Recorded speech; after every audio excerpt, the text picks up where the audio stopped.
पुंडलिक वरदारी विठ्ठल श्री ज्ञानदेव तुकाराम। पंढरीनाथ भगवान की जय, गोपाल कृष्ण भगवान की जय, प्रभु रामचंद्र भगवान की जय, श्री राम भक्त हनुमान की जय, श्री गुरुदेव दत्त वासुदेव हरि जय जय, श्री रघुवीर समर्थ करता एकची श्री रघुनंदन। अलंकापुरी पुण्यभूमी पवित्र तिथी नांदितो ज्ञान राजा सुपात्र, तया आठविता महापुण्य राशी, नमस्कार माझा श्री सद्गुरु ज्ञानेश्वरासी। सजयति सिंदूरवदनो देवो यत्पाद पंकज स्मरणम, वासर्मनिरीव तमसारासी नाशयति विघ्नम। या कुंदेंदु तुषार हरदमला, या शुभ्र वस्त्रावृता, या विनावर दंड मंडित कराया श्वेत पद्मासना, या ब्रह्माच्युत शंकर प्रभृति वीरदेवे सदा वंदिता समपतो, सरस्वती भगवती निशीस जाड्यापहम। मूकं करोति वाचालं पंगुलंग येते गिरिं, यत कृपातमः वन्दे परमानंद माधवम। नारायण नमस्कृत्य नरचैव नरोत्तमं, देवी सरस्वती व्यासं ततो जयमुदीरयतं। वसुदेवसुतं कंसचानूरमर्दनं, देवकी परमानंदं कृष्णं वन्दे जगद्गुरु। जानामि पृथ्वी समूर्तले ते नाम माझे वाचासो, ज्या रूपी सागर प्रसवले ते रूप माझे ध्यानी असो। ज्या पादे फणी कालिया स्पर्शिला ते पाय माझे भाळे असो, ज्या हस्ते गिरी गोवर्धन पर्वत उचलिला ते हस्त माझे माते असो। ओम कृष्णाय वसुदेवाय हरि परमात्मा, मने प्राणत क्लेश नाशाय गोविंद तुझ शरणम। ओम शांताकारं भुजगशयनं पद्मनाभं सुरेशं, विश्वधारं गगनसदृशं मेघवर्णं शुभांगं, लक्ष्मीकान्तं कमलनयनं योगविद्यार्थगम्यं। वन्दे विष्णु भवयहर सर्वलोकीकनाथं। गुरुर्ब्रह्मा गुरुर्विष्णु गुरुर्देवो महेश्वरा, गुरु साक्षात् परब्रह्म तस्मै श्री गुरुवे नमः। श्रोता वक्ता श्री पांडुरंग समर्थ। पुंडलिक वरदारी विठ्ठल श्री ज्ञानदेव तुकाराम। पंढरीनाथ भगवान की जय, गोपाल कृष्ण भगवान की जय, प्रभु रामचंद्र भगवान की जय, श्री राम भक्त हनुमान की जय, श्री गुरुदेव दत्त वासुदेव हरि जय जय, श्री रघुवीर समर्थ करता एकची श्री रघुनंदन। ओम श्री हनुमते नमः, ओम श्री हनुमते नमः, ओम श्री हनुमते नमः, ओम श्री हनुमते नमः, ओम श्री हनुमते नमः, ओम श्री हनुमते नमः, ओम श्री हनुमते नमः, ओम श्री हनुमते नमः। मनोजवं मारुततुल्यवेगं, जितेन्द्रियं बुद्धिमत्तं वरिष्ठं, वातात्मजं वानरयुतमुख्यं, श्रीरामदूतं शरणं प्रपद्ये। सर्वमंगलमांगल्ये शिवे सर्वार्थसाधिके, शरण्यत्र्यंबके गौरी नारायणी नमोस्तुते। वक्रतुंड महाकाय सूर्यकोटि समप्रभ, निर्विघ्नं कुरु मे देव सर्वकार्येषु सर्वदा। महायोग पीठे तटे भीमरत्या, वरं पुंडरीकाय दातुं मुनीन्द्रे।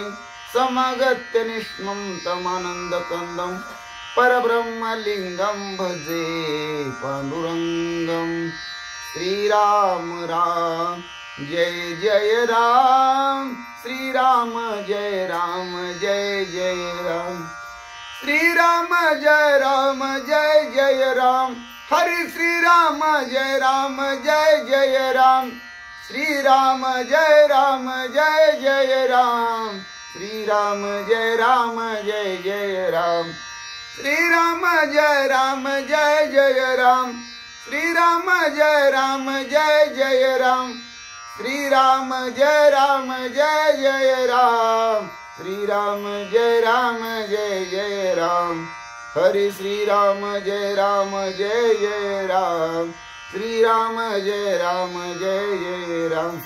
ओम श्रीराम जय राम जय जय राम, ओम श्रीराम जय राम जय जय राम, श्रीराम जय राम जय जय राम, श्रीराम जय राम जय जय राम, श्रीराम राम जय जय राम, श्रीराम जय राम जय जय राम, श्रीराम जय राम जय जय राम, श्रीराम जय राम जय जय राम, श्रीराम जय राम जय जय राम, श्रीराम जय राम जय जय राम, श्रीराम जय राम जय जय राम, श्रीराम जय राम जय जय राम। श्री भावार्थ रामायण सुंदरकांड अध्याय 9व्या अध्यायाची सुरुवात म्हणजे भाग पहिला। श्री गणेशाय नमः, श्री सरस्वते नमः, श्री प्रभु रामचंद्राय नमः, श्री हनुमंताय नमः। रावण सीतेसी लाविता हात, हनुमान त्याचा न करिता घात। तो मंदोदरी येवोनी तेत अति अनर्थ चुकविला। पांडुरंगा करू प्रथम नमन, दुसरे चरण संताचिया। त्यांच्या कृपादाने कथीचा विस्तारू, बाबाजी सद्गुरुदास तुका। काय माझी वाणी मानेल संताशी, रंजवू चित्ताशी आपुलिया। माझी वाणी तुझे वर्णी गुण नाम, ऐसे देई प्रेम काही कळा।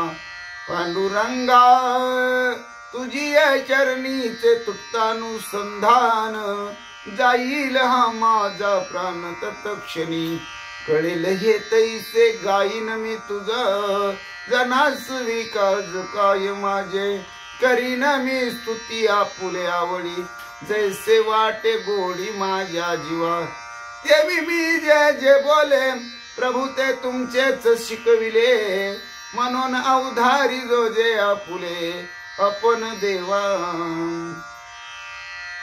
ब्रह्मस्वरूप श्रोते हो, ईश्वर स्वरूप माझ्या मात्या पित्या हो। श्री भावार्थ रामायणातील सुंदर कांडातील 9व्या अध्यायाची सुरुवात म्हणजे भाग पहिला। पहिल्या भागाला सुरुवात करण्यापूर्वी गणपती रायाला साष्टांग नमन करून, सरस्वती मातेला वंदन करून, प्रभू रामरायांच्या चरणाशी नतमस्तक होऊन, देवबापा हनुमंतरायांच्या चरणावरती साष्टांग दंडवत घालून, आमचे गुरुवारी आदरणीय परमपूज्य हरिभक्तीपरायण श्री सुधाकर आनंदबुवा इंगळे महाराज सोलापूर यांच्या चरणाशी प्रणिपात करून सेवेला प्रारंभ। कथेचं पूर्व अनुसंधान लक्षात घेता राजा रावण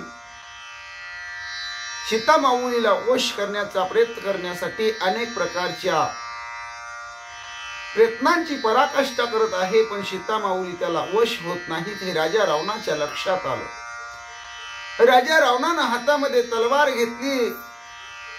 राजा रावणाच्या तोंडावर राजा रावणाची निर्भत्सना करणारी सीता माता हिचा वध करण्यासाठी राजा रावण पुढे धावू लागला। हनुमंतराया वृक्षामध्ये फांदीमध्ये गुप्त अवस्थेत हे सगळं पाहत आहेत, ऐकत आहेत, पण हनुमंतरायाने थोडी तटस्थ भूमिका घेतली। हे महाराणी मंदोदरीच्या लक्षात आलं। हनुमंतराय काही याच्यामध्ये अजून भाग घेत नाहीत, म्हणून मंदोदरी लगबगीनं तिथं ताबडतोब धावत आली। आपल्या नवऱ्याच्या हातातली तलवार, त्या तलवारीसह मंदोदरीनं हात धरला आणि राजा रावणाच्या हातून नात्रया म्हणतात, जो अनर्थ होणार होता, जो महापाप होणार होतं, ते महापाप मंदोदरीनं चुकवलं। अति कायाची जननी, रावण प्रियावन मालिनी। तया रावणा लिंगुनी, युक्त वचनी बोलत। अतिकायाची माऊली असणारी, माता असणारी रावणाची बायको मंदोदरी राजा रावणाला कडखडून मिठी मारते, आलिंगन देते आणि गोड मधुर शब्दात आपल्या पतीला काय बोलते. स्वधार काम मजसिरम, मजसिरमने हा स्वधर्म, सीता अकाम चित्त काम, परम अधर्म अदापात. रावणाची महाराणी त्याला म्हणते, तुला जर तुझी वासना अनावर झाली असेल, तुझ्यामध्ये जर काम वासना निर्माण झाली असेल, तर तो भोग, मी तुझी बायको आहे, माझ्या बरोबर भोग. सीता ही अकाम आहे, तिला कुठल्याही प्रकारचा काम नाही, कारण ती आदिमाया शक्ती आहे, जगाची जगन्माता आहे, आणि त्यामुळं तिच्या चित्तामध्ये कुठल्याही प्रकारची काम वासना नाही. आणि तू जर जबरदस्तीनं काम वासना पूर्ण करण्याचा प्रयत्न केलास तर ते चुकीचं आहे, अधर्म आहे, स्वधर्माला सोडू नये. आणि त्यामुळं राजा रावणा तुझा आदापात ठरलेले आहे. सांडी अकाम सीतेसी, स्वइच्छा रमावे मजसी, माझे निकामे सुखी होशी, सीते पाशी अति दुःखम. सांडी अकाम सीतेसी, स्वइच्छा रमावे मजसी, माझे निकामे सुखे होशी, सीते पाशी अति दुःख. मंदोदरी म्हणते, सीताला कुठल्याही प्रकारची वासना नाही, कुठल्याही प्रकारचा काम नाही, क्रोध नाही, लोभ नाही, मोह नाही, मद नाही, मत्सर नाही, अहंकार नाही, अशी अकाम अवस्था असणारी सीता आहे. तुझी जी इच्छा असेल ती माझ्या बरोबर तू रममान हो राजा रावणा, मी तुझी अर्धांगिनी आहे, माझ्यामुळं, माझा काम भोगल्यामुळं तुझी इच्छा पूर्ण होईल. आणि सीता माऊली जवळ जर तू काम भोगण्याची वासना धरली तर तुला अति दुःख भोगावं लागल, तुझ्यावर नाना प्रकारची संकट येतील, विघ्न येतील, महादुःखाला तुला सामोरं जावं लागेल राजा रावणा. राजा रावणाची पत्नी मंदोदरी बोलते, श्रीराम कांता सीता सती, तिचे कामाची आसक्ती, राक्षसांची जावया व्यक्ती, होईल समाप्ती वंशाची. श्रीरामाची अर्धांगिनी असणारी, स्वामिनी असणारी सीता माता ह्या सत्यपतिव्रता आहेत. तिच्याबद्दलची कामवासना मनामध्ये ठेवणं म्हणजे राक्षस कुळाचा नायनाटच ठरलेलं आहे. म्हणजे राजा रावणा, तुम्ही जर ती भूमिका ठेवली तर आपल्या वंशाची समाप्ती होईल, अशी मंदोदरी राजा रावणाला समजावून सांगते. कुमार प्रधान सेनापती, अश्व गजरथ पदाती, इंद्रजित कुंभकर्ण लंकापती, भस्म होती सीता क्षोभे. सीता जर एकदा रागावली तर सगळ्याला जाळून भस्म करेल. मग तिथं आपली मुलं वाचणार नाहीत, आपले प्रधान वाचणार नाहीत, आपले सेनापती वाचणार नाहीत, हत्ती घोडे रथ नौकर चाकर सैन्य, इंद्रजित कुंभकर्ण. राजा रावणा, त्यात तुझाही नंबर लागेल, सगळ्यांना सीता माऊली जाळून भस्म करेल. मंदोदरी म्हणते, सर्व रस चाखी मासी, दीप चाकिता दाहोतीसी, तेवी सांडोनी स्वदारेसी, सीतेपाशी भस्मार्थ. राजा रावणाला समजावून सांगताना मंदोदरी एक उदाहरण देते. माशी असते म्हणले, सर्व पदार्थावर माशी बसते, परंतु इस्तवावर बसते का म्हटले. इस्तवावर जर बसली, बसतच नाही म्हणले, पण जर बसली आणि विस्तवाची गोडी चाखायला गेली तर माशी जळून भस्म होते. तसं राजा रावणा, मी तुझी बायको आहे, तुला जो भोग घ्यायचा आहे तो माझा घे, त्याच्यामध्ये तुला आनंद आहे, सुख आहे. पण सीता माऊलीची जर तो अपेक्षा करशील तर मात्र तू जळून भस्म होशील. अशा प्रकारे मंदोदरी बोलते. निज पुत्राचा द्वेष करी, खांब हानिता शस्त्रधारी, हिरण्यकशिपू नकाग्री सह परिवारी निमाला. हिरण्यकशिपू आणि त्याची पत्नी कयादू. हिरण्यकशिपू दैत्यांचा राजा, कयादू त्याची महाराणी. परंतु एकदा ब्रह्मर्षी नारदांची कयादूची भेट झाली.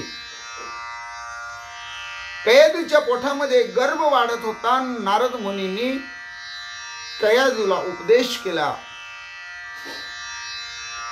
ज्या वेळेस 9 महिने 9 दिवसाचा किंवा प्रसूतीचा काळ संपला आणि कयादू माऊली प्रसूत झाली, तिच्या पोटी बाळ जन्माला आला. त्या बाळाचं नाव बारशाच्या दिवशी प्रल्हाद ठेवण्यात आलं. प्रल्हादाला जेव्हापासून बोलायला यायला लागलं, प्रल्हाद बोलायला लागला तेव्हापासून नारायण नारायण नारायण नारायण नारायण नारायण नारायण नारायण नारायण नारायण नारायण नारायण अशा प्रकारे भगवंताचं नामचिंतन करू लागला. वास्तविक पाहता हिरण्यकशिपू राक्षसाच्या कुळामध्ये कयादूच्या पोटी प्रल्हाद महाराज जन्माला आले आणि भगवंताचं नामचिंतन करू लागले.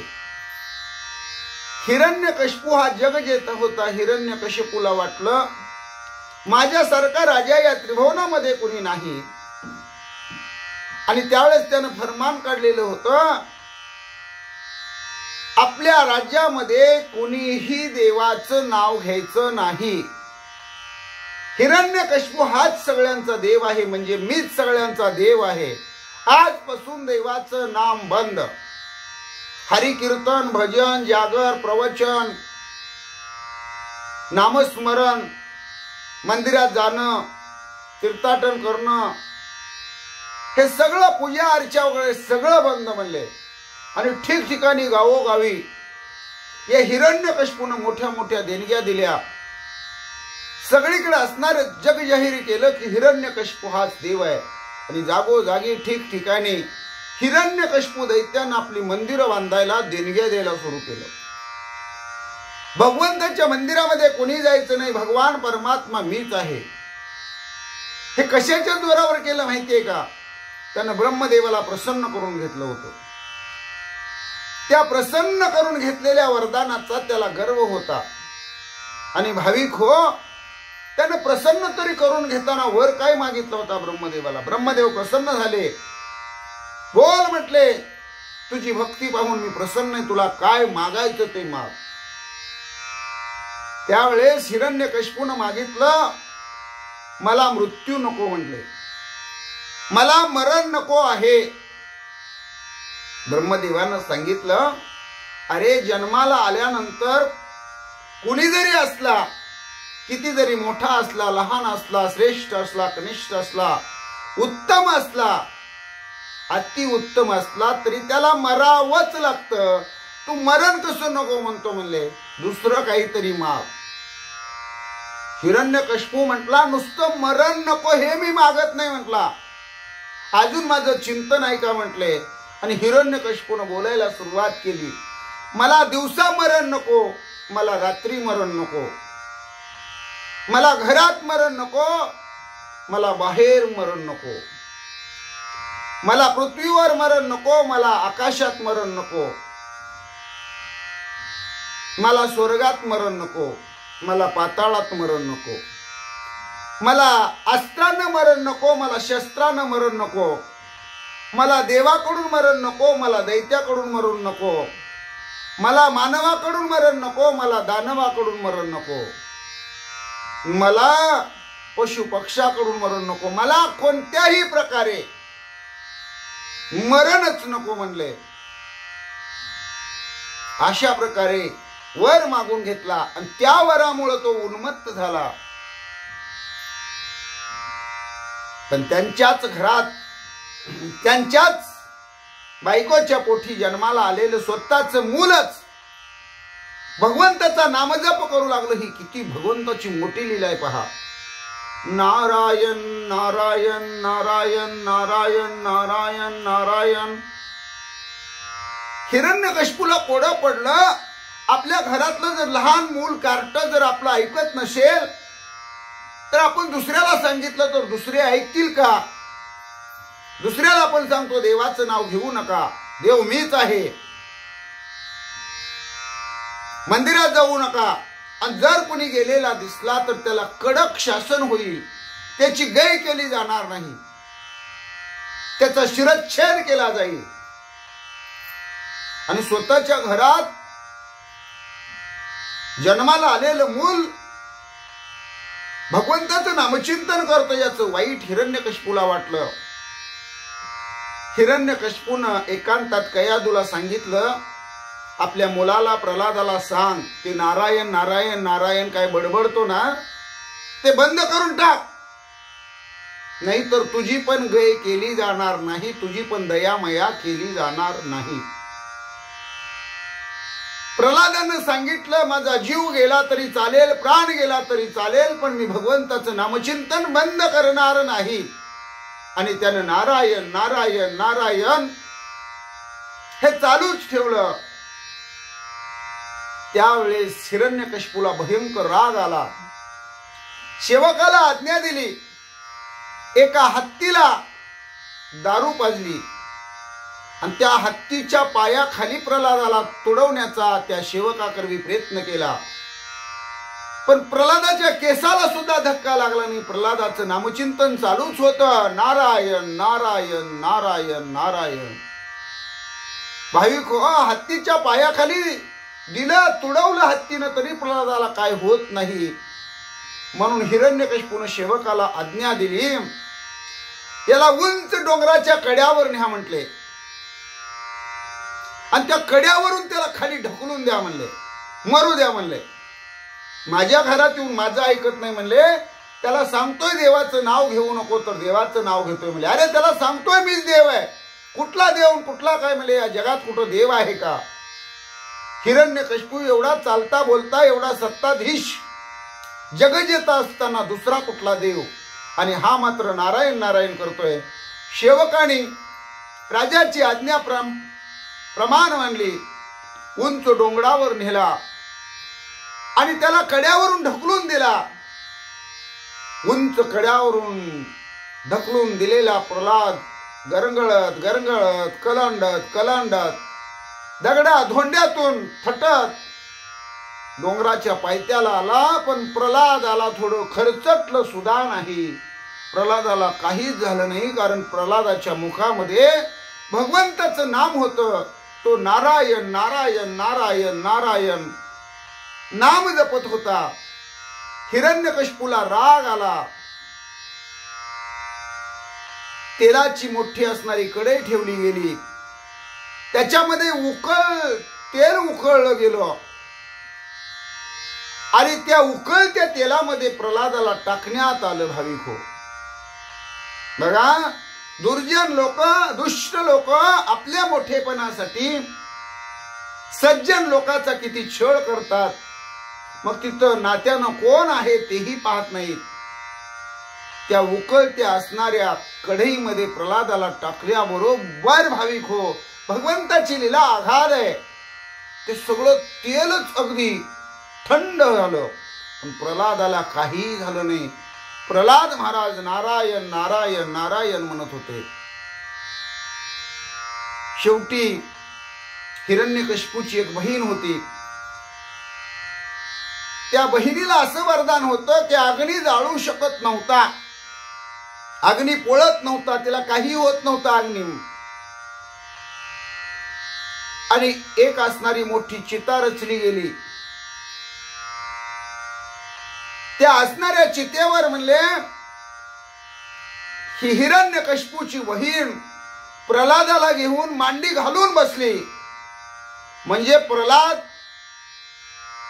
ते असणार लाकडाचं जे रचलेलं सरण आहे त्याला पेटवून दिल्यानंतर प्रल्हाद जळून भस्म व्हावा आणि प्रल्हादाची बहीण प्रल्हाद जळून बाहेर जळल्यानंतर त्या अग्नीतून बाहेर येणार, कारण तिला काही होणार नव्हतं असा वर होता.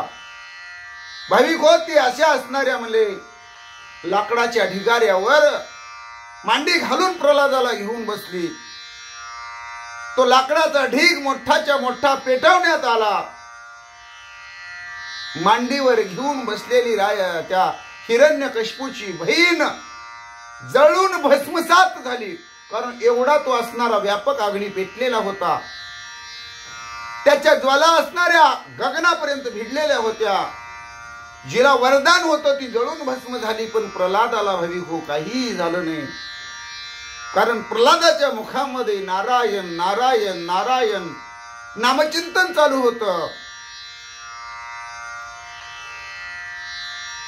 त्या प्रल्हादाला कितीही सांगितलं, कितीही दरडावलं, कितीही धमकावलं, प्रल्हाद कुणाचंही ऐकत नव्हता, काहीही ऐकत नव्हता.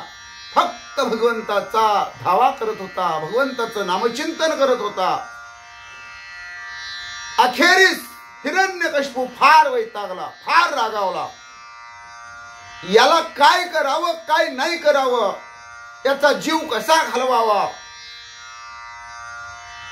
याला शासन तरी करावं काय, हे हिरण्यकशिपूच्या लक्षात येईना. आणि रागानं रागाच्या फणकाऱ्यात हिरण्यकशिपून आपल्या मुलाला विचारलं, अरे तुझा देव आहे कोठे? कुठाय म्हणले तुझा देव? कुठाय तो नारायण?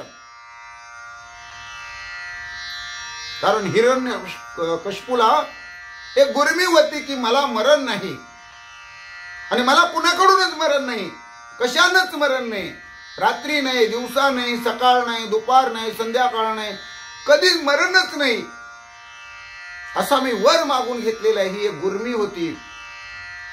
प्रल्हादानं सांगितलं, बाबा अहो देव नाही अशी जागा आहे का म्हटले. देव कुठं नाही, कोठेही आहे म्हणले. हरी येथे रे, हरी तेथे रे, हरी वाचो आणि ठाव नाही रितारे. सगळीकडे म्हटले माझा भगवान परमात्मा. आणि त्या असणाऱ्या राज दरबाराला जे उभे खांब होते ते पूर्वी लाकडाच्या तुळया होत्या, खांब होते.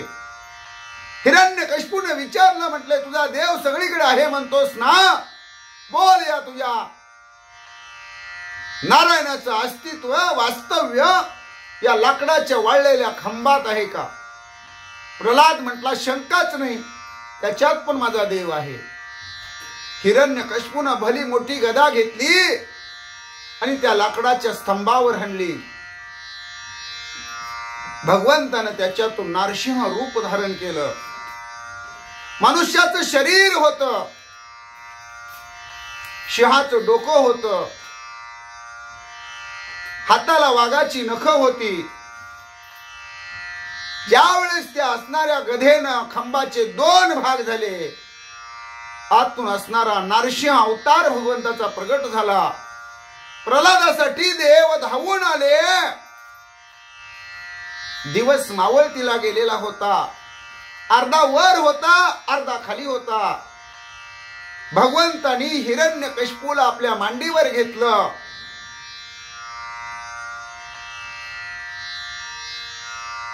भगवान परमात्मा त्या हिरण्यकशिपूचा वध करण्यासाठी नरसिंहाच्या रूपात आले. भगवान परमात्मानी एक पाय घरामध्ये ठेवला, एक पाय उंबऱ्याच्या बाहेर ठेवला. एक पाय उंबऱ्याच्या आत, एक पाय उंबऱ्याच्या बाहेर. हिरण्यकशिपूला उभ्या उभ्या आपल्या मांड्यावर घेतलं आणि हिरण्यकशिपूला विचारलं, बोल म्हटले, मी देव आहे का, मी दानव आहे का, मी मानव आहे का, कोण आहे बोल म्हटले. हिरण्यकशिपूला सांगताच येईना. कारण वर सिंहाचं मुंडकं, खाली मानवाचं शरीर, हाताला वाघाची नख. बोल म्हणले. अर्धा सूर्य मावळतीला गेलेले, अर्धा सूर्य वरती आहे. बोल रात्र आहे का दिवस आहे? त्याला सांगता येईना भाविक हो. रात्र म्हणावी तर अर्धा मावळलेला, अर्धा वर आहे. भगवंतानी सांगितलं, तू जमिनीवर आहे का आकाशात आहे बोल बाबा म्हटले. जमिनीवर म्हणावं तर भगवंताच्या मांड्यावर भगवंताने आत्राळी धरलेले आहे, आपण जमिनीवर नाही. आकाशात म्हणावं तर हिरण्यकशिपूला मारणारा नरसिंह जमिनीवर पाय ठेवून आहे. पाताळाचा आणि स्वर्गाचा तर संबंधच नाही. म्हटले आहे का बोल माझ्याकडे कुठलं शस्त्र अस्त्र. त्यावेळेस त्याला सांगता येईना.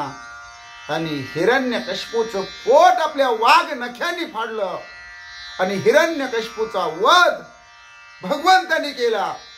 मंदोदरी म्हणते त्या प्रल्हादासाठी भगवान परमात्मा नरसिंहाच्या रूपात आले. पुढचं चिंतनी भाविक हो थोडस अतिशय गूढ आहे. नरसिंह अवतारामध्ये खवळलेले रागावलेले हिरण्यकश्यपूचा वध केलेले भगवान प्रभू असे रागात दिसत होते. सगळ्या देवांनी विनंती केली.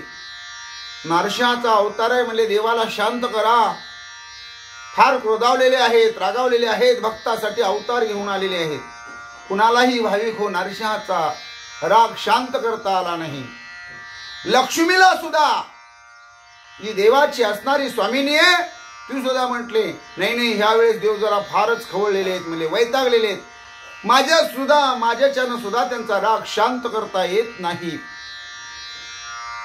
पण प्रल्हादांनी सांगितलं. देवा म्हणले शांत व्हा आणि भगवान परमात्मा शांत झाले. बोल प्रल्हादा मी प्रसन्न आहे, तुला काय मागायचं ते माग. देवा तुझं नामचिंतन मुखात आहे, याच्यापेक्षा मला काय पाहिजे.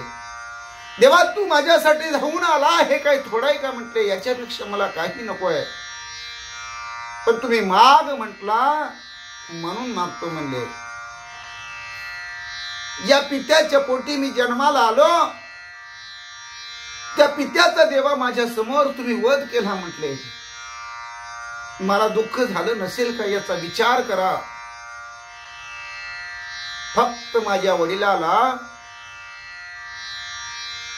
तुमच्या जवळ जागा द्या, त्यांना नरकाला पाठवू नका, त्यांची अधोगती देवा करू नका, त्यांना वैकुंठात स्थान द्या. भगवान परमात्मा म्हणले अरे वेड्या प्रल्हादा, तुला दुःख द्यावं ही माझी भूमिका आहे का. तुला दुःख देण्यासाठी मी नरसिंह अवतार धारण केला का.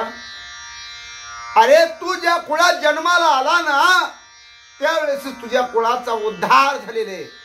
कोण म्हणतो तुझे वडील अधोगतीला जातील, नरकाला जातील. अरे नाही म्हटले आपुलिया हिता जो असे जागता धन्य माता पिता तयाची या. कुळी कन्या पुत्र होती जे सात्विक तयाचा हरिक वाटे देवा.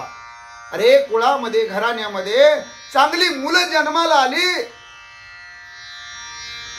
ती चांगली वागायला लागली तर त्याच्या आई वडिलांना आनंद होईलच होईल, समाजाला आनंद होईलच होईल, गावाला आनंद होईलच होईल. अरे पण देवाला आनंद होतो. म्हणले जो आवडे सर्वाशी तोच आवडे देवाशी. अशा प्रकारे नरसिंहाचा अवतार झाला. मंदोदरी म्हणते त्या प्रल्हादाच्या कैवारार्थ नरसिंह अवतार भगवंताने धारण केला. पण तू जर आगाऊपणा करशील आणि सीता माऊलीला जबरदस्तीने भोग भोगण्याची इच्छा तुझी पूर्ण करण्याचा प्रयत्न करशील तर इथं वनसिंह भगवंताला अवतार घ्यावा लागेल आणि वनकेशरीच्या रूपात येईल आणि मग तुझा नाश होईल राजा रावणा. म्हणून तुला सांगते हे तुझं वागणं चुकीचं आहे, असं वागू नको. अशी बायको नवऱ्याला सांगते. जानकीचे निज गुह्यात काय भरले आहे अमृत, आमचे गुह्य विष प्रयुक्त कडू लागत रावणा. अहो किती जरी एखाद्याला समजावून सांगितलं ना त्याला काही अक्कल नसल्यासारखी, मेंदू नसल्यासारखी माणसं वागतात. त्यावेळी त्याला परखड शब्दात सांगावं लागतं. ज्याला ताकीद म्हणतो ती ताकीद करावी लागते. अशीच असणारी ताकीद मंदोदरीने आपल्या नवऱ्याला केली तरीही नवरा ऐकत नाही, आपला हट्ट सोडत नाही. त्याला मरणाची भीती घातली, कुळ संपण्याची भीती घातली. सगळी लंका लयाला जाईल म्हणून सांगितलं तरी तो घाबरत नाही. शेवट मंदोदरी म्हणते सगळ्या स्त्रिया ही सारख्याच असतात, प्रत्येकीचे अवयव सारखेच असतात.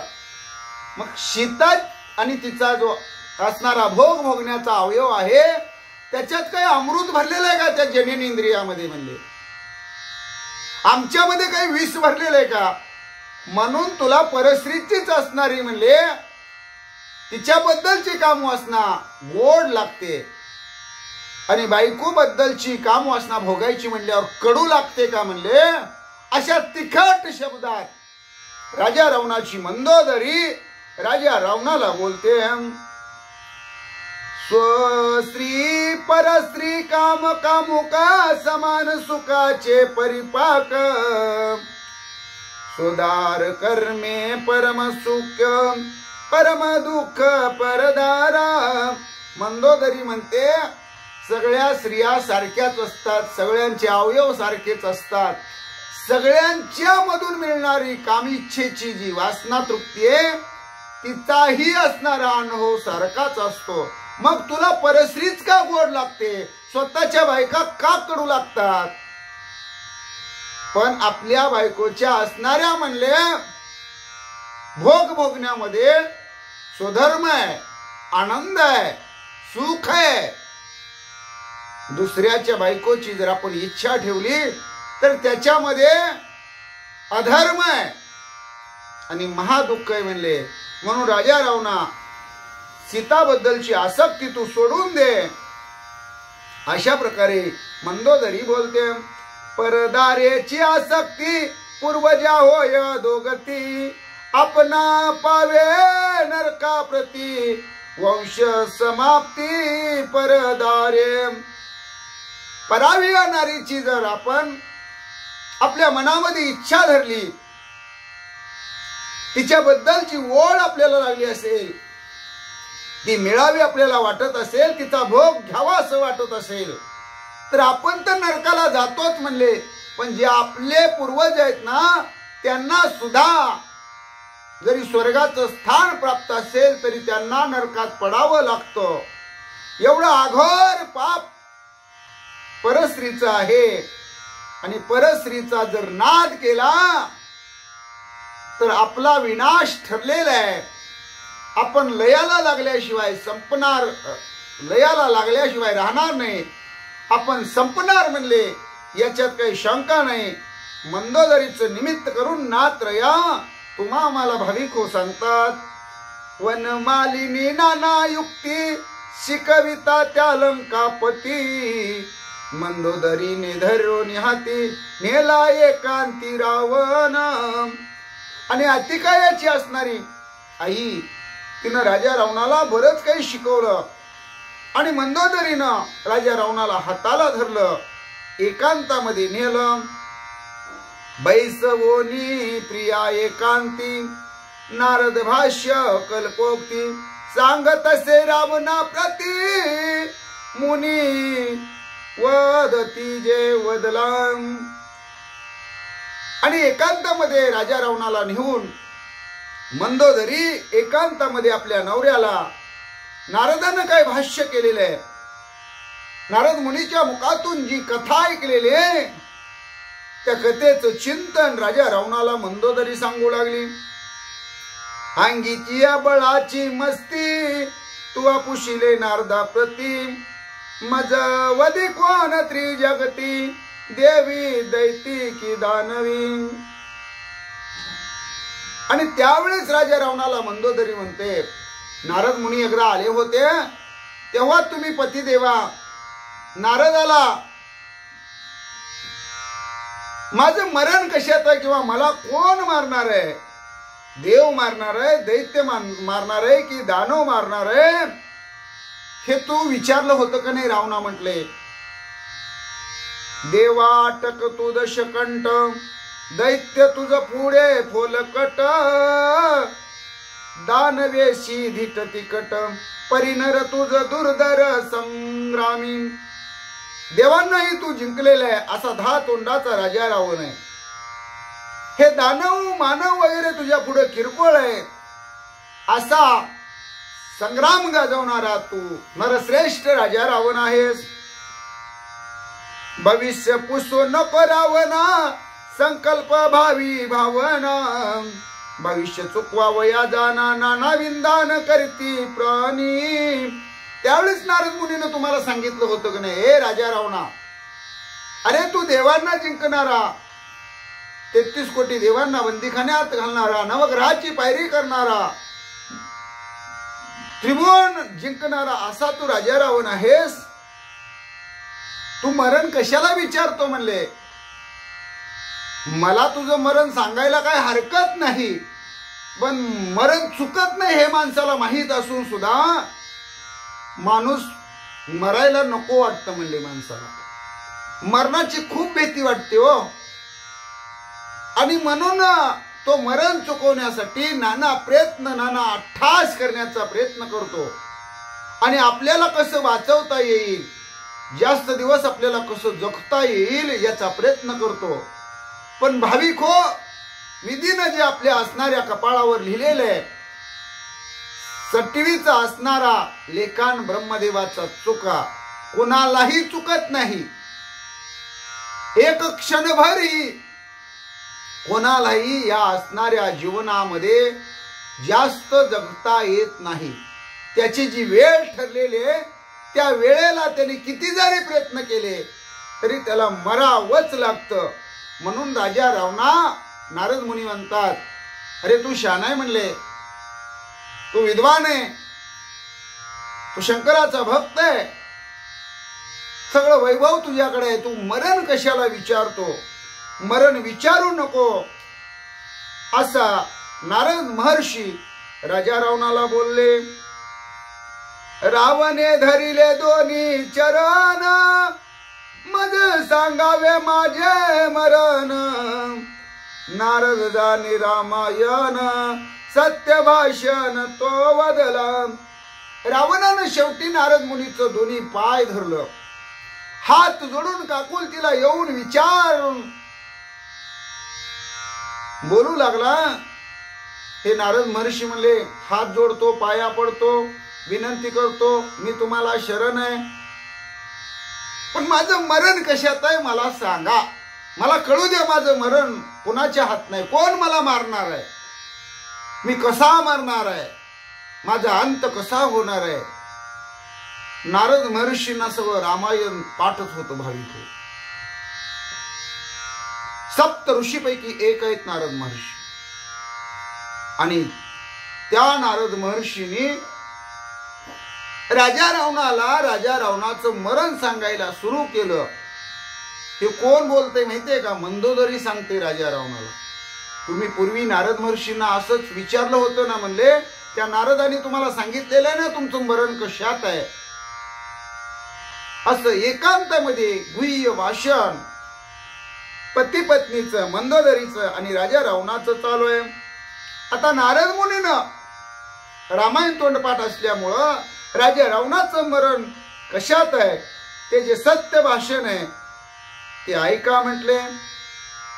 रावणा तुझ्या वधारती, कौशल्या सुत राम दाशरथी, तो येऊनी लंके प्रती, करील समाप्ती राक्षसा.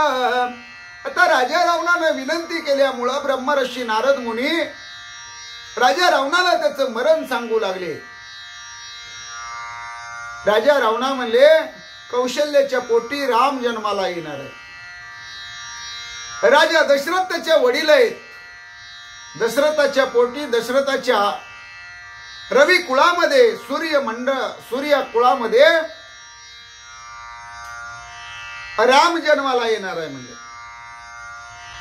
आणि राम जन्माला आल्यानंतर तो राम तुझ्या लंकेला येईल आणि लंकेला आल्यानंतर तुझा वध करेल, तुझी समाप्ती करेल, राक्षसांचाही नायनाट करेल. असं नारद महर्षींनी पूर्वी सांगितलेलं रावणाचं मरण, त्या मरणाची आठवण राजा रावणाला मंदोदरी करून देते. ऐशे सांगोनी रावणा प्रती नारद निघे उर्धव पंथी त्याची गमनाची गती त्रिजगती अनुपम्य. असं राजा रावणा तुम्हाला मरण सांगून नारद मुनी त्यांच्या स्वस्थानाला निघून गेले. आणि नारद मुनी त्रिकाळ ज्ञानी होते. 3 ताळाचं ते गमन करत होते. पृथ्वी, पाताळ आणि स्वर्ग. आणि मुखामध्ये भगवंताचं सारखं नामचिंतन करत होते. हरी नारायण वेद पारायण हरी नारायण वेद पारायण देव नारायण सत्य नारायण हरी नारायण वेद पारायण हरी नारायण हरी नारायण हरी नारायण वेद पारायण. आणि अशा प्रकारे नारद मुनी भगवंताचं नामचिंतन करत अनुपम्य त्रिजगतामध्ये ज्यांचं गमन आहे असे ऊर्ध्वपंथी आकाश मार्गाने नारद मुनी तुम्हाला तुमचं मरण सांगून राजा रावणा निघून गेले याची आठवण नाही का? याची आठवण मी तुम्हाला करून देते. मंदोदरी म्हणते राम नामे विना विना वाजत राम नामे विना वाजत श्रीराम नाम मुखी गात नामामृत नित्य डुल्लत स्वये डुल्लत स्वानंदे राम नामे विना वाजत श्रीराम नाम मुखी गात नामामृते नित्य तृप्त स्वये डुल्लत स्वानंदे. भगवंताचं नामचिंतन नारद महर्षी मुखामध्ये सदैव गरजत होते, घेत होते. मुखामध्ये राम नाम गात नाम अमृतानं तृप्त झालेले. नाम अमृत गोडी वैष्णवा लादली योगिया साधली जीवन कळा. त्या नामामृताची गोडी नारद महर्षींना लागलेली होती. आणि त्या नामाच्या आनंदामध्ये विना वाजवत वाजवत नाचत गात नारद महर्षी त्रैलोक्यात भ्रमण करत होते. आनंदानं स्वानंदानं डुल्लत होते. गाये नाचे उडे आपुलिया छंदे मनाची आनंदे आवडी ना ही नारद महर्षींची अवस्था होती. म्हटले कीर्तनाच्या संतुष्टी श्रीराम रूप देखे दृष्टी पदोपदी आनंद कोटी सुख संतुष्टी उल्लाशे. नारद महर्षी कीर्तन तरी कोणतं करत होते? भगवंताचं नाम अखंड मुखामध्ये घेणं. अखंड खंडेना जीवन राम कृष्ण नारायण राम कृष्ण हरी गोविंद मुरारी हे भगवंताचं नामचिंतन मुखामध्ये असणं भाविकाच्या महत्वाचं आहे. भाविकानं भगवंताचं नामचिंतन वेळोवेळी केलं पाहिजे. कंठी धरला कृष्णमणी अवघा जनी प्रकाश. मुखामध्ये भगवंताचा कृष्ण नामाचा जप वारंवार केलाच पाहिजे. आणि अशा असणाऱ्या नारद महर्षींना सगळी सृष्टी रामरूप दिसत होती. ब्रह्मरूप काया परमानंद नारद मुनींना झालेला आणि अगदी सुखा समाधानानं उल्हासानं भगवंताचं नाम चिंतन करणारे एकमेव सप्त ऋषीपैकी नारद महर्षी सर्वश्रेष्ठ. ऐसे नारदे केली आगमन मागे रावण उद्विग्न पाचारोनी चतुरानन उशे आपण ते ऐका. आणि नारद मुनी ज्यावेळेस निघून गेले त्यावेळेस राजा रावणाचं मन उद्विग्न झालं. ब्रह्मदेवाला पाचारण केलं आणि राजा रावण आता आपल्या मरणाविषयी उद्विग्न झाला. आपलं मरण कुणाच्या हातून हे कळलं. आणि कळल्यामुळं ब्रह्मदेवाला काय विचारू लागला ते ऐका. म्हणतात, कौशल्या ते कोण कैशी, दशरथ तो कोण कोणाचे वंशी, त्याची वस्ती कोणे देसी, हे मज पासी सांगावे. ब्रह्मदेवाला राजा रावण पाचारण करून बोलवून घेतो. ब्रह्मदेवा म्हणले, कौशल्या कोण आहे हो म्हणले. तो दशरथ कुठला आहे म्हणले, कुणाच्या वंशात जन्माला येणार आहे, आलाय, तो कुठं राहतोय ते मला सांगा. नाही कौशल्याचा विवाह झाला, नाही दशरथ उपजला, नाही राम जन्माला आला, तय बोलिला नारद. राजा रावण म्हणला, मी सगळं त्रिभुवन जिंकलेलं आहे. तिथं देवांना सोडलं नाही, दैत्यांना सोडलं नाही, मानवांना सोडलं नाही, दानवांना सोडलं नाही, नवग्रहाला सोडलं नाही. अजून राजा दशरथ जन्माला आला नाही म्हणले. कौशल्या कुठे आहे माहित नाही म्हणले. राम पण जन्माला आला नाही म्हणले. नारद महर्षीला मी मरण विचारलं. नारद महर्षी म्हणले, कौशल्य असो तो दाशरथी राम, त्याच्या हातून तुला मरण आहे. तो लंकेला येऊन तुला मारणार आहे, तुझं राक्षस कुळ संपवणार आहे. हे नारद कसे काय बोलले हो म्हणले. अजून दशरथाचा पत्ता नाही, कौशल्याचं दशरथाचं लगीन झालं नाही, राम जन्माला यायचा प्रश्न नाही. आणि नारद महर्षी म्हणतात, रामाच्या हातून राजा रावणा तुला मरण आहे. ह्यात काय तथ्य आहे का हो.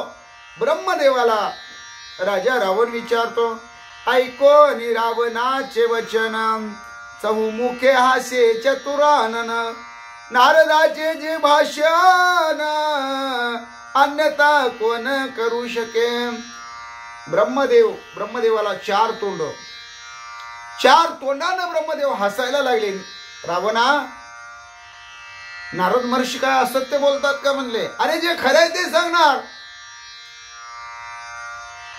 ते असणाऱ्या 3 ताळामध्ये गमन करतात, भगवंताचं नामचिंतन करतात, रात्रंदिवस भगवंताची सेवा त्यांची चालू आहे म्हणले. अखंड अखंड अखंड तैल धारवत. एकदा का तेलाची धार चालू केली की मध्ये खंड नसतो बघा. तुम्ही पाण्याची धार लावा, मध्ये तुटक तुटक तुटक होतं.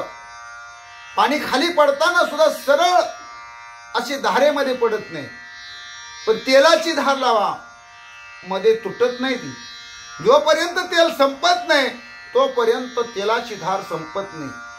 तैल धारवत असं चिंतन भक्ताचं पाहिजे, तरच भगवान परमात्मा त्याला प्रसन्न होतो, कृपा करतो, आपलंस करतो, त्याला आपला भक्त म्हणून घेतो. म्हणून तुकोबरायाचं एक प्रमाण आहे, जरा दरडावतात भक्तांना. भक्त म्हणून वंचावे जीवे, तेने शेण खावे कशासाठी. ज्याला आपण देवाचा भक्त व्हावं आहे असं वाटतं, त्यानं शेण खायचं नाही म्हणले.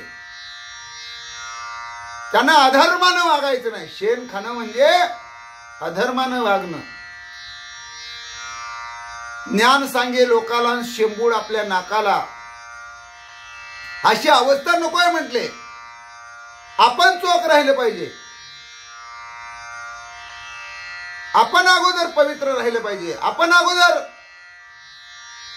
सगळी कर्तव्य कर्म व्यवस्थित बजावली पाहिजेत. आणि मग दुसऱ्याला सांगायला आपल्याला अधिकार आहे. आपण वागायचं खोटं आणि दुसऱ्याला म्हणायचं खोटं बोलणं पाप आहे. आपण करायच्या चोऱ्या आणि दुसऱ्याला म्हणायचं चोरी करू नका, महापाप आहे. आपण व्यसन करायची, दुसऱ्याला म्हणायचं व्यसन करू नका.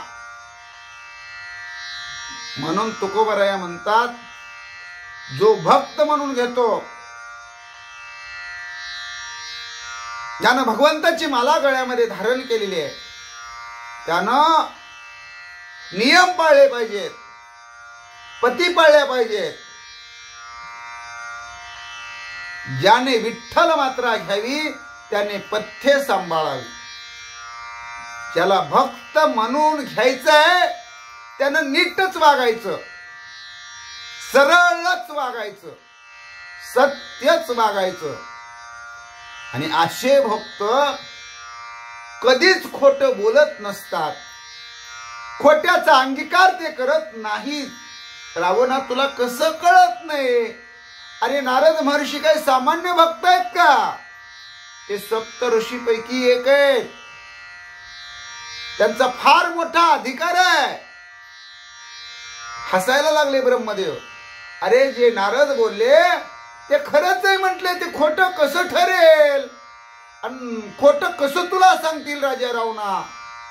असं राजा रावणाला ब्रह्मदेव बोलू शकतात. ब्रह्मदेव म्हणतात, नारदाचं वचन कुणीही खोटं करू शकत नाही. नारद महर्षी खोटं बोलत नाहीत, बोलणार नाहीत. आणि ते जे बोलले ते भगवंताला सत्यच करावं लागेल एवढा भक्ताचा भगवंतावर अधिकार असतो. कारण देव आणि भक्त याच्यामध्ये फार अंतर नसतं. ज्यावेळेस भक्त उच्च कोटीची साधना करतो आणि ब्रह्मस्वरूप त्याची काय होऊन जाते, विषयाचा विसर पडतो, अखंड नामाचं चिंतन मुखामध्ये असतं आणि भगवंताचा ध्यास असतो, त्यावेळेस त्याच्या मुखातून जो शब्द निघतो तो आशीर्वाद स्वरूप, तीर्थ स्वरूप ठरतो. आणि त्यानं जे बोलेल तेच खरं होतं. नाही नाही, तो जे बोलतो तेच खरं बोलतो. माझं खरं कधी म्हणत नाही आणि आपलं विकण्याचा तो धंदा कधी करत नाही. म्हणून राजा रावणाला ब्रह्मदेव म्हणतात, हसत हसत म्हणतात, राजा रावणा, नारदानं जे तुला तुझं मरण सांगितलेलं आहे ते खरंच आहे बाबा, त्यात कुठल्याही प्रकारची शंका नाही. आजच्या भागामध्ये भाविक हो, आज आपण इथंच थांबू. अतिशय पुढची रामायणाची गोड कथा आहे. आपण जो हा उपक्रम चालू केलेला आहे तो या असणाऱ्या पृथ्वीवरील सर्व भाविक भक्तासाठी घर बसल्या रामायण ऐकायला मिळावं. रामायण काय आहे, जेणेकरून आपल्याला त्याच्यातून वागायचं कसं, काय घ्यायचं काय टाकायचं, आपण कसं वागायचं हे प्रत्येकाला कळावं. जरी आपल्याकडे रामायणाचा ग्रंथ घरी असेल तरी दररोज आपल्याला तो उघडून पाहणं शक्य नसतं. कामधंद्यामुळं, व्यापामुळं, नोकरीमुळं, व्यवसायामुळं, संसारामुळं. या संसाराच्या पायी हरिनाम सुचत नाही. या संसाराची बेडी किती करावी लांडी लबाडी. या संसाराच्या पायी हरिनाम सुचत नाही. या संसारामध्ये हरिनामाचा धंदा करायचं म्हटलं की माणसाला वेळ नसतो. तर संसाराचा धंदा करायला भाविक हो, त्याच्याकडे भरपूर वेळ आहे, भरपूर. आणि संसार करण्यासाठी त्याला परत परत जन्म मिळावा वाटतो. पण परमार्थ करायचं म्हटलं की त्याच्या जीवावर येतं. म्हणून खरोखर घर बसल्या आपल्याला रामायणाची कथा ऐकायला मिळावी म्हणून हा उपक्रम आपल्या चॅनल तर्फे आपण चालू केलेले आहे. या उपक्रमाला तुमचा प्रतिसाद मिळावा. तुम्ही हे रामायण भगवान परमात्मा ज्याप्रमाणे मला बुद्धी देतील, त्याप्रमाणे माझ्या मुखातून वदवतील, त्याप्रमाणे मी तुमच्या समोर मांडण्याचा प्रयत्न करत आहे. याच्यामध्ये फक्त मी निमित्त मात्र आहे. करता करविता भगवान परमात्मा प्रभू श्रीरामचंद्र, तोच या जगताचं जगजीवन आहे, परब्रह्म आहे. म्हणून सगळ्यांना घर बसल्या रामायण ऐकण्यासाठी हा आपला स्तुत्य उपक्रम आहे. जर कोणी आपल्या चॅनलला अजून सबस्क्राईब केलं नसेल तर सबस्क्राईब करा भाविक हो. आपले जे भाविक भक्त मित्र मंडळी